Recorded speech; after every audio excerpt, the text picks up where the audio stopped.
오늘 말씀 제목은요, 사무엘서 결핍을 채워주시는 하나님, 결핍을 채워주시는 하나님이라고 하는 제목입니다. 하나님을 떠난 인간은 숙명적으로 결핍된 존재입니다. 결핍을 해결하기 위해 자신의 역량을 키우고 노력한다고 채워지지 않습니다. 그렇다면 숙명적인 결핍을 우리는 무엇으로 채울 수가 있을까요? 어쩌면 인생은 눈에 보이는 것들로 결핍을 채우다가 목마른 상태로 가는 존재인지도 모릅니다. 결핍을 채우기 위한 대표적인 수단이 그러면 무엇일까요? 우리 인생을 살아가면서 우리 안에 있는 결핍을 채우는 대표적인 수단이 있다면 무엇일까요? 물질을 대표하는 돈? 능력을 상징하는 권력? 사랑을 수단으로 바꿔버린 섹스, 성이 아닐까요? 이 세 가지를 묶으면요, 아주 강력한 우상이 됩니다. 눈에 보이지 않는 하나님이 없는 인간의 귀결은 항상 눈에 보이는 신, 즉 우상을 좇는 존재입니다. 이것을 그대로 보여주는 단어가 구약 성경에서의 우상이라고 하는 단어예요. 우상이라고 하는 말입니다. 그 속에서 우리는 찾아볼 수가 있는데, 히브리어로 우상은 엘일이라는 말이에요. 이 의미는 insufficiency, worthlessness. 쉬일 아침이라서 그런지 이 발음이 잘 안 되네. worthlessness. 결핍, 가치 없는 것이죠. insufficiency. 이게 부족하다라는 말입니다. 우상이라는 말에 그 뜻이 있어요. 이 엘이라는 말에. 그리고 worthlessness. 가치가 없다, 무가치하다라는 말 아닙니까? 또 신약인 헬라에서도 우상을 갖다가 에이더론이라고 말하는데, 이 단어가 뭐냐면 에이도스라는 말에서 온 거예요. 에이도스라는 말은 form, appearance, sight. 모양, 보여지는 것이라는 말입니다. 그래서 형상, 거짓 신의 함축이라는 말입니다. 그래서 성경이 우상을 무엇이라고 말하고 있는 걸까요? 인간의 결핍으로 만들어진 존재라는 사실이죠. 우상은 사단이나 악마가 아니에요. 인간의 본인의 결핍, 인간 본인의 결핍이 만들어낸 빈 껍데기라는 겁니다. 그러니 결국 인간에 남겨진 것은 허무인 거죠. 허무. 이것을 정확하게 깨달았던 사람이 솔로몬 아닙니까? 그 유명한 전도서 1장 2절은 이렇게 되어 있습니다. 전도자가 이르되 헛되고 헛되며 헛되고 헛되니 모든 것이 헛되도다. 원래 1절은요 이렇게 시작합니다. 다윗의 아들 예루살렘 왕 전도자의 말씀이라 이렇게 시작을 해요. 그렇기 때문에 이 전도서의 문이 열린다는 건 1장 2절이에요. 그 1장 2절에서 이 전도자가 하는 말이 시작을 어떻게 시작하냐면 헛되다라는 거예요. 헛되다. 인류 역사상 가장 부자였던 사람이 솔로몬입니다. 물질을 가질 만큼 가졌고 고대 근동 지방에서 최고의 권력인 왕의 위치에 있었습니다. 그리고 천여 명의 아내를 두었죠. 그런 그가 인생을 정리하는 그 과정에서 제일 먼저 내뱉은 말이 헛되다. 이 말은 허무하다라는 말 아닙니까? 어쩌면 이 고백은요, 인간의 근원적인 결핍에 대한 정직한 고백일 것입니다. 그렇다면 인간은 이 결핍이라는 운명, 마치 채우면 채울수록 더욱 공허해지는 삶 앞에 어떻게 해야만 하는 걸까? 우리는 이 공허한 삶 앞에서 어떻게 해야 할까요? 마음을 비우는 노력? 생각을 끊어내는 훈련? 이런 것으로 우리의 본질적인 결핍을 해결할 수가 있을까요? 아니면 이 모든 것을 회피한다고 없는 것이 될까요? 이것들 다 아니야 라고 회피한다고 인간의 결핍이 과연 없는 것이냐는 겁니다. 지난 주 중에 영화 한 편을 TV로 좀 보다가 말았습니다. 제목이 잘 생각이 나지 않아요. 별로 너무 뻔한 스토리라서 그러는 것 같아요. 근데 그 내용이 뭐냐면 무슨 사건으로 인해서 전신마비 환자가 된 주인공이요. 첨단 과학기술 덕분에 뛰어난 신체와 인공지능 컴퓨터 연결이 되어가지고 그러니까는 이 머릿속으로 연결이 되어가지고 악당을 물리친다는 평이한 내용입니다. 그 영화 안에서 그런데 한 장면이 아주 저는 인상적이었어요. 뭐 재밌다 그런 게 아니라 한 장면이 참 인상적이었습니다. 주인공이 첨단 기술을 제공한 그 기업, 그 사람의 말을 듣지 않습니다. 그러니까 독자적으로 행동을 합니다. 그러니까 몸에 이식된 장비들과 그 인공지능을 온라인 상태로 꺼버리려고 합니다. 그럼 어떻게 됩니까? 이 전신마비 환자는 다시 한번 모든 기능이 마비가 되겠죠. 근데 이것을 인공지능이 먼저 캐치를 해요. 그래가지고 주인공을 도와줍니다. 그래서 해킹을 해야 된다는 거예요. 그래서 해킹하는 사람을 알아봐가지고 그리고 또 이제 그 장소로 보냅니다. 그래서 그 장소에 가보니까 많은 사람들이요 머리에 뭔가를 두르고 이렇게 저렇게 배회하는 그런 스튜디오였습니다. 그래서 저 사람들은 뭐 하는 것이냐고 물으니까 사이버 세계에 있는 사람들이라고. 한두 시간 체험하는 것이 아니라요. 몇 날, 며칠, 혹은 몇 주 밥도 안 먹고 잠도 안 자고 그 속에 들어있다는 거예요. 왜 저런 짓을 하냐고 물어보니까 현실이 지옥이라 탈출구가 가상현실이라는 겁니다. 이 장면을 물끄러미 보면서 가상세계에서의 깨끗하고 깔끔하고 누리고 싶은 것을 마음껏 누린다고 현실에 더럽고 지저분하고 먹지 못하고 자지 못해서 말라가는 것이 채워지지 않는다는 걸 생각하면서요. 우리 인간의 현 주소가 바로 저 모습이 아닐까? 근데 이거 전혀 과장이 아닌 것이요. 어떤 장비를 뒤집어 쓰고 이리저리 배회하는 모습이 세상 속에 놓여진 사람의 모습과 전혀 다르지 않다라는 거예요. 하지만 가상세계 안에서 배회하는 사람들은요, 최소한 분명하게 알고 있는 한 가지가 있습니다. 그것은 자신이 가상세계 안에 있다는 그 사실이에요. 그렇기 때문에 현실을 도피한 것이죠. 그러나 현실은 어떻습니까? 마음을 비우고 노력한다고 한들 인간의 본연의 결핍에서 한 발자국도 나갈 수가 없습니다. 아니 오히려 이 결핍을 조장을 해가지고 노력하면 된다고 하는 이 허상이요. 여러분 노력하면 됩니다라고 하는 이 허상 얼마나 많이 사람들이 심어놓고 있습니까? 또한 능력주의라고 하는 망상이요. 그 안에 갇혀있게 되죠. 그렇다고 노력하지 말라는 게 아니에요. 내 결핍의 문제가 물질, 권력, 이 성이라면 사람의 노력의 여부에 따라 결핍을 채울 수 있는 것이 아니라는 겁니다. 이것은 오직 은혜의 영역 안에 있어요. 이 결핍을 채울 수 있는 건 오직 은혜의 영역 안에 있더라는 거죠. 돈을 버는 것 나쁜 걸까요? 아닙니다. 돈이 마치 진리인 것처럼 바뀐 것이 나쁜 것이죠. 권력이 나쁜 걸까요? 아니에요. 권력이 사람에 가야 할 길인 것처럼 대신한다고 하는 그 집념이 나쁜 겁니다. 성이 나쁜 겁니까? 아닙니다. 생명을 잉태하고 복된 가정을 이루는 것이 아니라 자기 만족을 위해 파괴가 될 때 그것은 나쁜 것이 되죠. 이란 돈, 권력, 성이 하나님 안에서 지켜져야 함에도 불구하고 파괴되고 텅 빈 우상이 되었기 때문에 나쁜 것입니다. 그렇다면 본질적인 결핍을 어떻게 우리는 채울 수가 있습니까? 어떻게 하면 이 결핍에서 벗어나서 우리는 충족한, 충만한 삶을 살 수가 있냐는 거예요. 결핍을 채우는 유일한 분이 바로 길이요, 진리요, 생명인 예수 그리스도 아닙니까?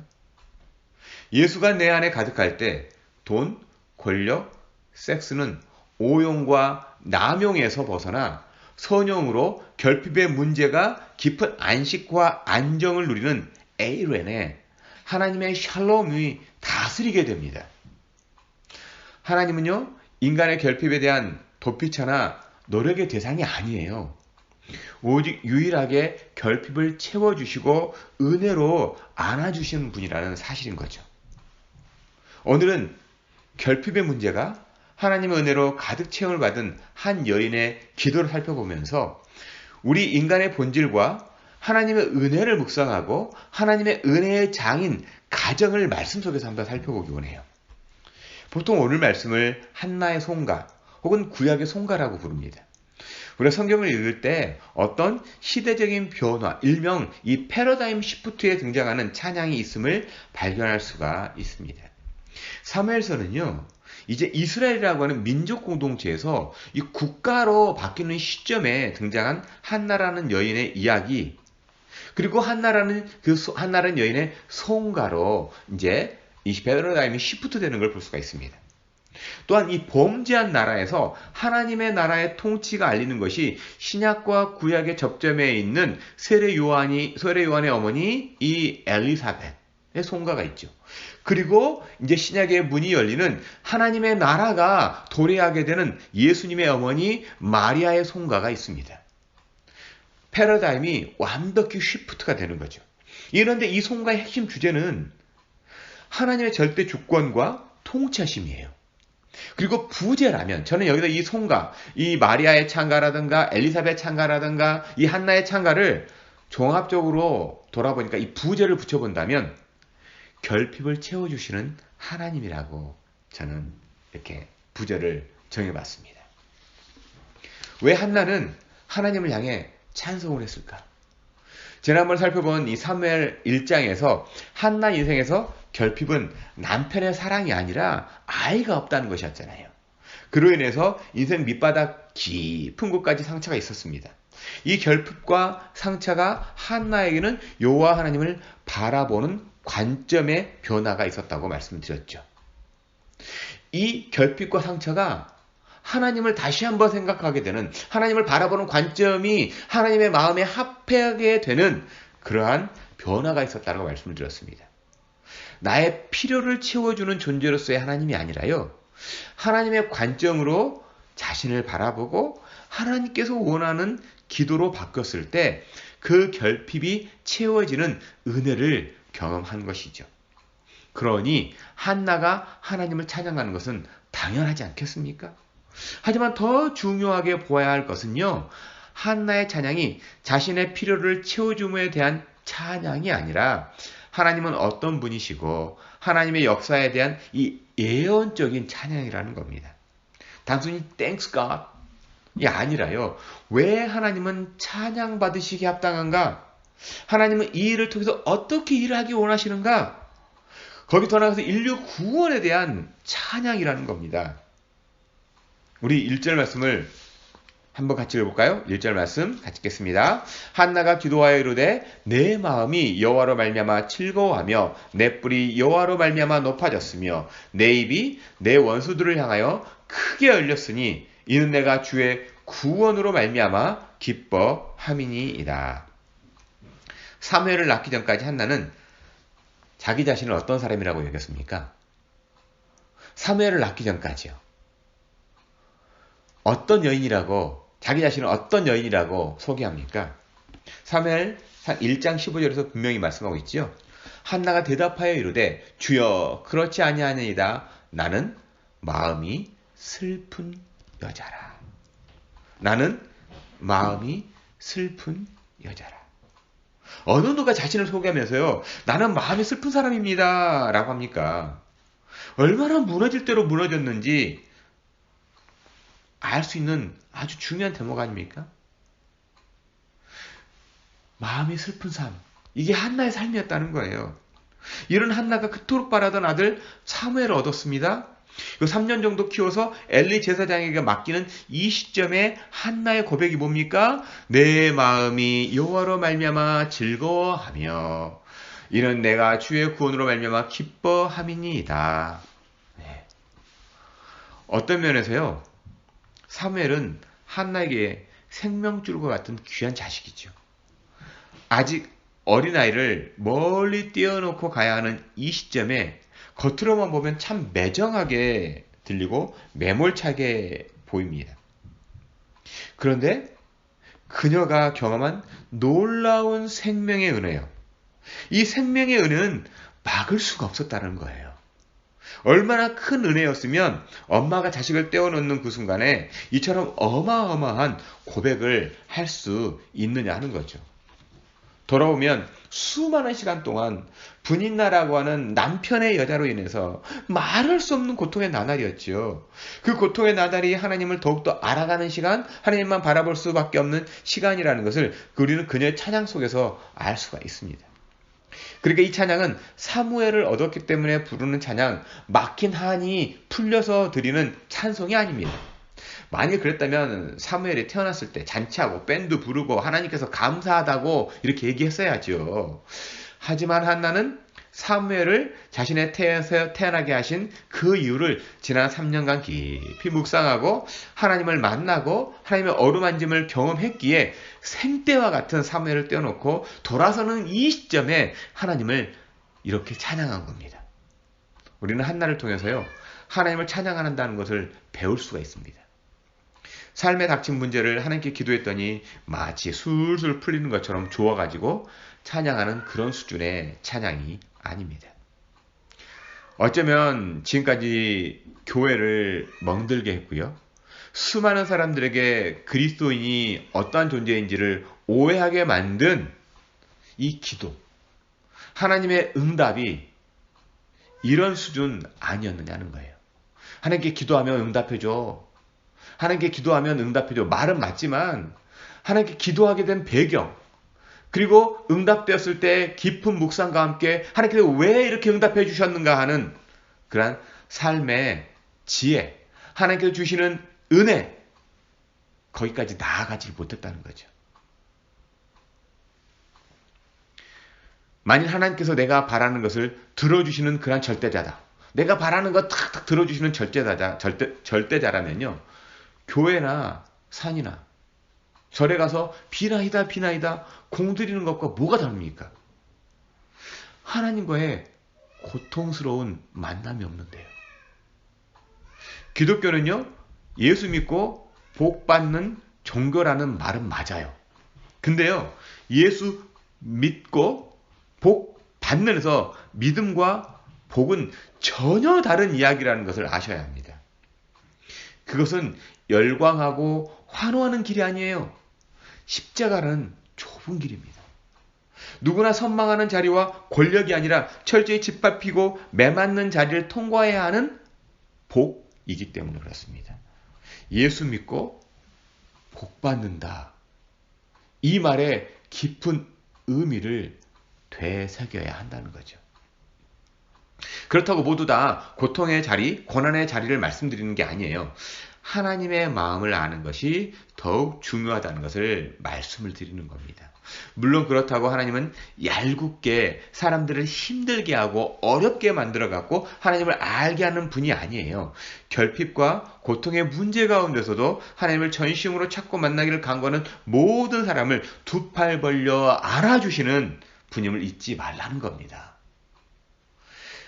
우리의 결핍과 우리의 이 고통은 우리가 만들어내는, 우리가 책임져야 할 부분이에요. 제가 서두를 시작하면서 인간 존재, 하나님을 떠난 인간 존재의 본질이 결핍이라고 말씀드렸습니다. 그 결핍을 우리가 만든 것이지 하나님이 주신 게 아니라는 거죠. 그럼에도 불구하고 하나님은 그 결핍의 문제를 통해서 우리가 하나님을 더욱더 알기 원하시는 아버지라는 거예요. 그렇다면 우리는 단지 하나님을 아는 것으로 결핍의 문제를 해결받는 구원이 가능할까요? 한나의 고백을 한번 들어보겠습니다. 우리 3절 말씀을 한번 같이 읽겠습니다. 심히 교만한 말을 다시 하지 말 것이며 오만한 말을 너희 입에서 내지 말지어다. 여호와는 지식의 하나님이시라 행동을 달아 보시느니라. 여호와는 지식의 하나님이시라. 하나님을 알기 원한다, 혹은 하나님을 얼마나 아는가가 중요하다고 말씀합니까? 이 말씀이요? 아닙니다. 하나님은 사람을 어떻게 평가한다고 말씀하죠? 행동을 달아보시느니라. 참으로 두렵고 엄한 말씀입니다. 우리가 하나님을 많이 아는 것, 하나님을 알기 위해 성경을 읽고 또 읽는 것 중요하죠. 하지만 하나님은 우리가 거기에 그치지 않기를 바라는 분이에요. 평가의 기준은 행동, 즉 우리가 살면서 어떻게 행했는가로 평가하는 하신다는 겁니다. 세상은요, 출세하기 위해 각종 시험을 보죠. 특히 한국에서는 의사가 되기 위해 검사나 변호사가 되기 위해 그 어려운 고시를 치르게 됩니다. 그런데 뉴스에서 종종 들리는 이 어처구니 없는 뉴스는 일명 지식인이라고 하는 사람들이 상식에도 못 미치는 말과 행동으로 지탄의 대상이 되는 것을 지금도 여전히 경험하고 있지 않습니까? 그들의 지식이 그들의 인격을 말하는 게 아니죠. 그들의 지식이 그들의 행동의 삶의 수준을 말하고 있지 않더라는 거죠. 교회 또한 목사가 되기 위해 성경 구절과 성경의 역사, 성경의 이와 같은 과목들이 일명 목사 고시 패스 기준입니다. 그러니 목사 또한 성경 지식은 풍부할지 모르지만 사람 살아가는 상식, 수준에도 못 미치는 분들로 인해서 욕을 먹고 있는 것 또한 지금의 현실이죠. 하나님은 행동을 달아보시는 분이라고 말씀합니다. 하나님은 많이 알고 있는 적게 알고 있느냐 시험을 보시는 분이 아니라는 거죠. 물론 성경을 달달 외우고 말씀을 사모하는 건 참 좋지만 성경 한 구절만이라도 정확한 삶의 실천이 더 중요하다는 거예요.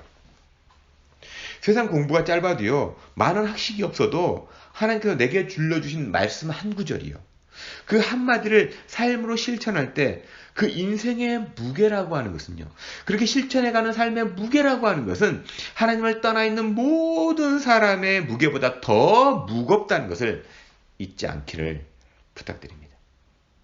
왜냐하면 하나님을 떠난 인간은 생명 없이 떠도는 바람에 나는 겨와 같은 존재일 뿐이기 때문에 그래요.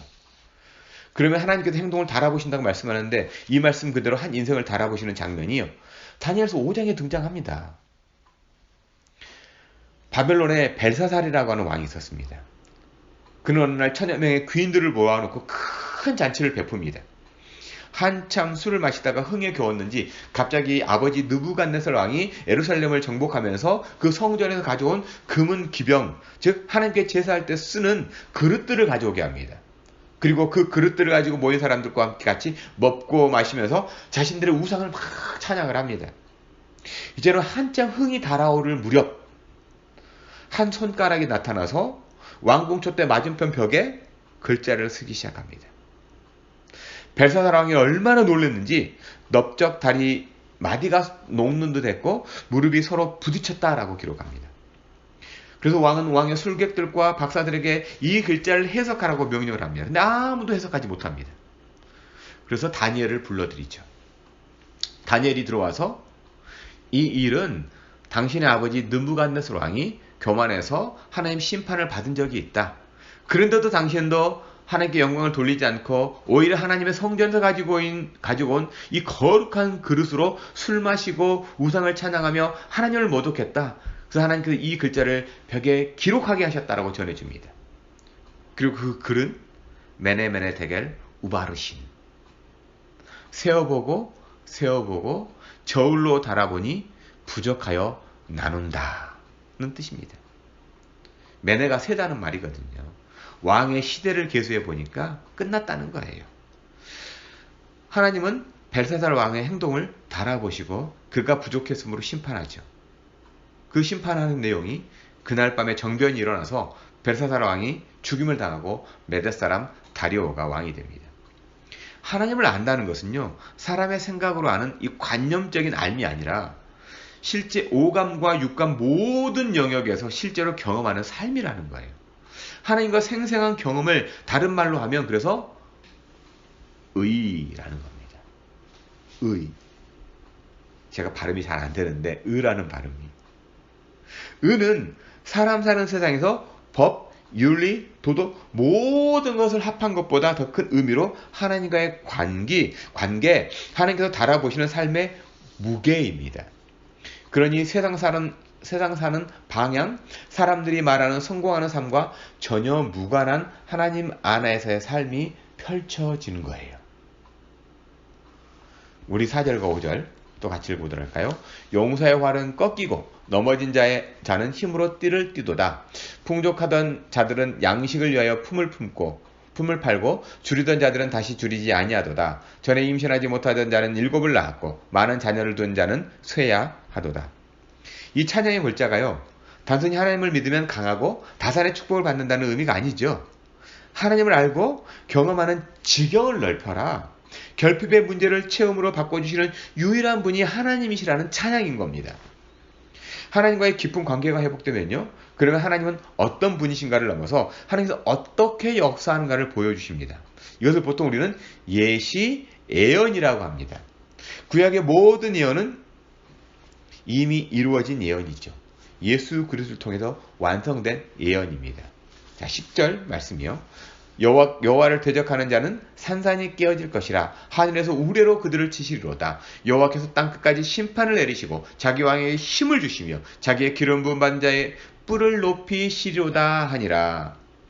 이미 이루어진 예언이라고 말씀을 드렸는데요, 우리 안의 결핍의 문제는 이미 그리스도 예수 안에서 해결된 문제라는 겁니다. 마음이 허전하고 삶이 공허할 때 어떤 이벤트나 사람을 찾는 것이 아니라 우리 주 예수 그리스도를 찾아야 합니다. 세상 끝날까지 너희와 함께 해주시겠다 약속하신 우리 주님의 얼굴을 구해야 하는 거죠. 그러면 그 결핍이 내 욕망으로 인한 결핍인지, 또한 결핍을 채우는 그 모든 방향이 예수 그리스도 안에서인지 아니면 세상의 방향인지 판단을 해주십니다. 돈, 권력, 섹스로 대표되는 세상이지만 본질적으로 이 모든 결핍은 하나님 없음에서 오는 결핍이기 때문입니다. 오늘 한나의 찬양 속에서 사람의 결핍을 충족하시는 유일한 분, 이 한 번 하나님을 만나게 되고 알게 되고 삶 속에서 우리는 도전을 받게 됩니다. 그런데 말입니다, 오늘 본문을 지난 한 주 동안 천천히 묵상하면서 저는 11절 말씀이 참으로 오랜 동안 머물렀어요. 11절 말씀이요. 엘가나는 라마의 자기 집으로 돌아가고 그 아이는 제사장 엘리 앞에서 여호와를 섬기니라. 드라마에서 하이라이트 장면이 있죠. 그 하이라이트 장면이 뭔가 허전한 것처럼 기록된 말씀인 것 같아요. 이 한나의 찬양을 통해서 뭔가 하나님을 막 찬양하게 되고 하나님 이런 분이구나라는 걸 알게 되는데, 그런데 11절 엘가나는 라마의 자기 집으로 돌아가고 그 아이는 제사장 엘리 앞에서 여호와를 섬기니라. 뭔가 생뚱맞은 그러한 흐름인 것 같아요. 11절만 보면 뭐가 이렇게 특별하지? 라고 생각할 수 있죠. 그런데요, 오늘 말씀 1절은 어떻게 시작하냐는 거예요. 1절은 한나가 기도하여 이르되, 엘가나의 아내인 한나가 기도하여 이르되, 그러니까 1절부터 10절까지는 한나의 기도죠. 그러면 11절은 한나는 라마의 자기 집으로 돌아가고 라고 기록해도 무방할 거예요. 그런데 왜 엘가나는 이라고 기록했냐는 거예요. 여기에 하나님 나라의 비밀이 작게나마 사람의 마음을 따뜻하게 해주더라는 거예요. 엘가나와 한나는 부부, 즉 가정공동체 한 몸을 이루는 사람이죠. 한나는 기도하고 엘가나는 한나를 돌보는 이 원팀이라는 거예요. 원팀. 교회는요, 아내는 기도하고 남편도 기도하고 각자 돌아갔다가 아니에요. 아내는 기도하고 남편은 아내와 함께 돌아가고, 남편의 역할과 아내의 역할이 균형을 이루는 가정과 교회일 때 건강한 가정, 하나님을 아는 가정에서 하나님을 경험하고 삶으로 살아가는 가정의 비밀이 있구나라는 걸 엿보게 되더라는 겁니다. 결핍의 문제는요, 나 스스로 홀로 서기를 해야겠다고 선언했을 때부터 발생한다는 사실입니다. 우리는 홀로 서기를 해야 하는 존재입니다. 하지만 가정과 교회를 떠난 홀로 서기는 언제나 부작용과 함께 결핍의 문제가 더욱 깊어집니다. 가정 안에서 남편은 남편으로, 아내는 아내로서 홀로 서기가 될 때요, 또한 교회 안에서 성도와 성도가 홀로 서기를 주 안에서 감당할 때 하나님 나라의 온전한 빛을 발하고 성경의 약속을 이루어가는 은혜를 누리게 됩니다. 하나님을 아는 지식에서 자라고요, 누리는 복된 여름이 됐으면 좋겠습니다. 우리 인생의 수많은 결핍이, 아니 모든 결핍이 그리스도 예수 안에서 풍성해지는 우리 교회와 가정이 되었으면 좋겠습니다. 우리의 인생의 결핍은 여기에서 오는 거거든요. 물질, 파워, 섹스, 이 모든 것에서 귀결되는 거거든요. 그리고 이 모든 결핍을 해결해 주시는 유일한 분이 우리 주 하나님이라는 것과 그 모든 결핍을 해결하는 장이 가정이라는 거예요. 그래서 한나는 기도하고 엘가나는 자기 집으로 돌아갔다. 엘가나와 한나가 함께 같이 사무엘을 엘리에게 맡기고 돌아갔다. 아니죠. 하나님께 맡겨드리고 돌아갔다는 겁니다. 우리의 결핍의 문제를 가정을 떠나서 해결받을 수 없습니다.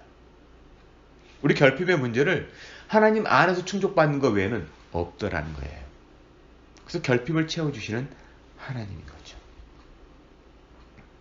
많은 것 부족한 것이 보이고요. 많은 것이 아직 못마땅한다고 보일지라도 이건 과정이라는 사실을 여러분 꼭 잊지 마시기를 부탁드립니다. 그랬을 때 우리는 이 과정 속에서 하나님을 더욱더 바라보게 되고 하나님을 더욱더 찬양하게 되고 하나님이 어떠한 분인가를 더욱더 깊이 알아가는 성도의 삶을 살아내게 됩니다.